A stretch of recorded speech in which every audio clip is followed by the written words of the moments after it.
Like what you want, the reason you'd want a quantum computer. So let's just take a step back. Why would you why would you want this, right? The only reason you would want to do anything on a quantum computer is if you're going, because silicon's very fast. I mean, there really is no need to replace silicon. The only reason you'd want to replace silicon is if you get the complexity speed up from a exponential to a polynomial. If you get that speed up, you can get, you can go through the trouble of going to a quantum computer. It doesn't make sense otherwise, because you just use silicon. You're not going to go faster, right? So if you have this exponential problem,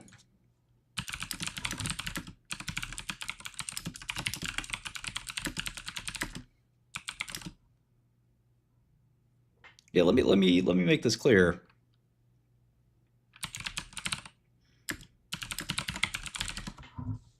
So if you have a problem that you need this speed up, this algorithmic speed up, if you want to, I think the reason so many people are confused about this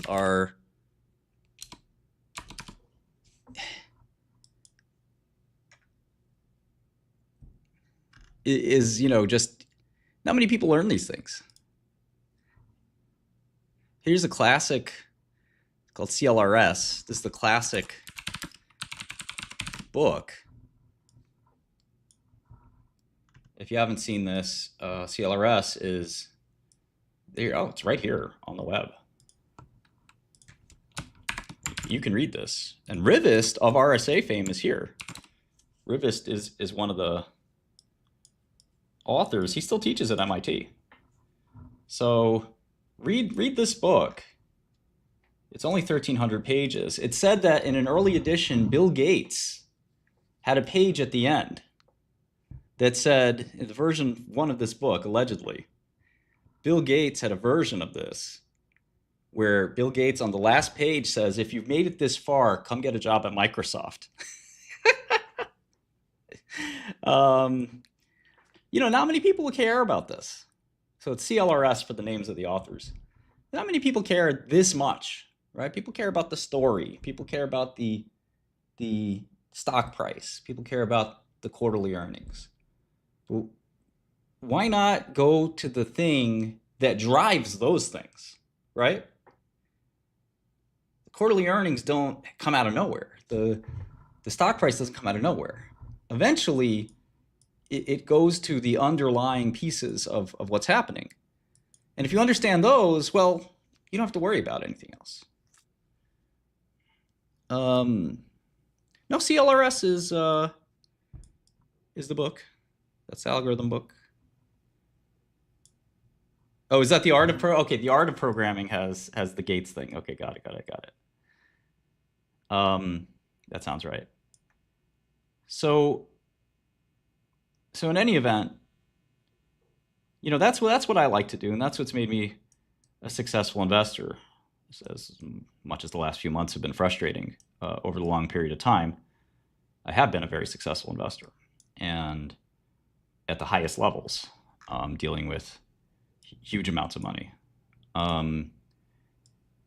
So why would you want to use a quantum computer? It becomes exceptionally clear that the only reason you'd want to do it is if there is a problem where you can actually move complexity. If you have to stay in the same complexity regime, why would you go to quantum? It's not going to help you. It's just a much more complex contraption that just can't get you there. So there's only two places, Shor's and Grover's.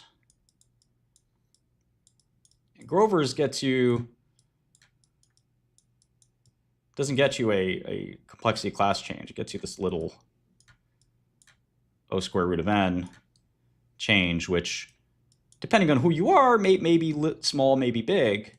But it turns out that Grover's is actually extremely hard to actually implement and see this. It's more of a theoretical result, to be honest. In practice, it's often quite hard to actually get this. And of course, because quantum's still rather theoretical, we don't know what this is going to look like, to be honest. But Shor's we feel really confident in. Shor's I really like. Shor's is magic. Shor's truly is magic. And I have no doubt that at some point we will get a new algorithm. For now, we basically have two. I have no doubt that we will exploit the quantum effects for something else. The question is when? Can you wait that long? Will it be commercially relevant? And is it going to be your stock that's the one that's going to win? And I think it's fairly clear that, whether it's Rigetti or Quantum Computing Inc. or D-Wave or maybe even IonQ, probably admittedly has a little bit better chance than these other guys. Are you going to be the one that wins? And I think the answer is no for all of them. But the question is, what will this mystery algorithm do? And the biggest question is, what are the problems that we're trying to solve, right?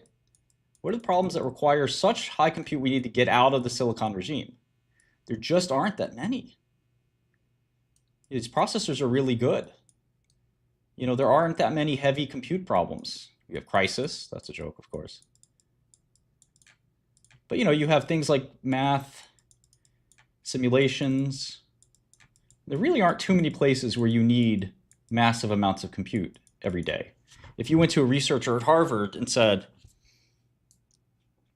yeah, the Knuth books are coming, don't worry. He's slowly writing all of them.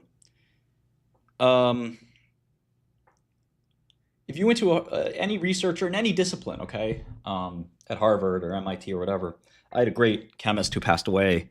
I had two great chemists who passed away, sadly. But I had a great quantum physicist, actually, chemist named Adam Kalal. He worked at Vertex, the esteemed drug company. He was their early employee. Not an early employee, but he was an employee when the market cap was about 50x below what it is today. And he was a fantastic, yeah, David, we're talking about that exactly right now. So he was a fantastic computational chemist. We hired him. And I asked him, how many computers do you want? And at the time, cloud was barely getting started. So we brought in the people from Cray. Cray makes supercomputers, or used to at least. And in supercomputers, the biggest thing you're worried about is message passing. So we just wire up a bunch of regular computers, basically, and have some message passing software. And he said, Martin, I don't need any of that. I said, what are you talking about? We're here to make new molecules, right? We're going to simulate, and I had some targets in mind. I had some enzymes. I had some different proteins I wanted to mess around with. And he was going to be doing the messing around. And he said, I don't need that. I just need one really good desktop, maybe something that costs $2,000 or $3,000. And here I'm ready to write a check for $2 million. And I'm just telling a story because quantum gets me animated. Quantum is fun to talk about. So he said, I don't need all that $3,000 computer. My jaw dropped because I said, this is one of the most computationally heavy processes I know. The first product DL Software had was called DrugLike. And we were developing ways to do distributed drug discovery with huge amounts of computers. So this is a space I know pretty well. In fact, I call the guy who invented the most used open source software for drug discovery, ligand docking, a friend, Oleg, who invented Autodoc, or Vina. And, we all want a quantum computer to work, but it's just not going to happen. So in any event, I think this guy David stole my thunder, but the point is, for every compute-heavy problem, we sort of have solutions for them. There's a couple of software packages in the simulation world that are really not trivial, especially simulating physics. This is a space that's really perfect for quantum computing and really hard for normal computers. And if you want to try them out, you should try them out. You know, there's a bunch of programs like GROMACS. I think you can pip install GROMACS, and you can run a bunch of many-body physics problems and say, you know what, simulate that for 10 nanoseconds. Then try to simulate it for, you know, just keep going up in order of magnitude, and you will get to a point where you can't solve it anymore. But there's programs like this one I just put it on my GitHub. I just put this thing on my GitHub. It is the fastest discrete log problem for elliptic curve programs that I'm aware of. Let me run a recent branch.